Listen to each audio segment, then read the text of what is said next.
خوب گوش کن برادر عزیز.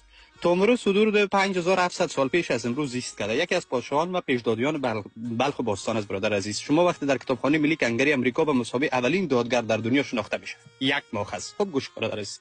کوروش کبیر جد تاجک‌ها هست، نخستین شاهنشاه خامنشی‌ها را از سال 559 تا 530 میلاد که فرمانروایی این بزرگوار بیشتر از 8 میلیون کیلومتر مربع بوده. خوب یادداشت بگی برادر. مخازایی که من میتونم باز در کنارش میتونم همراه خود صحبت بکنم. چهارم مزدک برادر بزرگوار. خوب تاریخایی که من مخازایی که میتونم خوب در گوشت بگی. ششم سپهسالار ابو مسلم خراسانی 718 تا 755 میلادی فرمانده ارتش و رهبری جنبش سیاه جامگان آزادیخواه برای خود فرمانروایی ملی خراسان داشت. گوش کن برادر عزیز. هفتم امام ابو از حنیفه 699 تا 767 میلادی تاجیک است و مذهب مشخص فقه را بر خودت آورده. خوب گوش کن برادر عزیز. هشتم محمد خوارزمی